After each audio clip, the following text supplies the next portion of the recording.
As exciting as it is that Bitcoin is at a new all-time high priced in the US dollar, this chart right here is a little bit alarming to me as to what's going on around the world. The blue line here is Bitcoin priced in the dollar, and yes, we've hit a new all-time high, but then the pink line is Bitcoin priced in the Swiss franc. And this is wild to me because if you were to look at the comparison of Bitcoin priced in the US dollar and Bitcoin priced in the Swiss franc, there really wasn't that much of a difference on a day-to-day basis. But then recently, there's been a bit of a deviation. Why is that, you might ask? Well, it has to do with the bond market. The bond market, I'm going to be honest with you guys, it looks terrifying right now. The Japanese 30-year bond is imploding at this moment. They do not want it to go in this direction. They're doing everything they can to get it under control, and they are failing. And this certainly has an effect on the United States bond market because Japan is the largest sovereign holder of U.S. debt. The 30-year yield is above 5%. The 20-year yield is above 5%. The 10-year yield is at 4.5%. And I know a lot of you want the Federal Reserve to cut rates.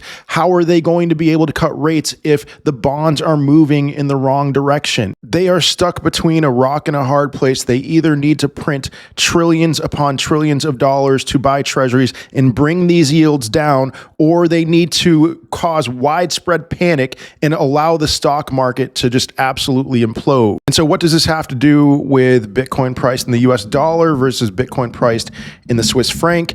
Well, the Swiss franc is much less of a scam than the US dollar is. Switzerland's debt to GDP is 37% in comparison to the United States, which is 124%. And if you didn't know, Japan is way worse than both Switzerland and the United States. So right now, we are at the early stages of what I think is going to be a multi-year reckoning for countries with very high debt to GDP ratios. And here's the deal. Does that make me bearish on Bitcoin? Absolutely not. This is exactly why Bitcoin was appealing to me and to many of you in the first place. Because 5 and 10 years ago, we could see this day coming, this day of reckoning, and it's here.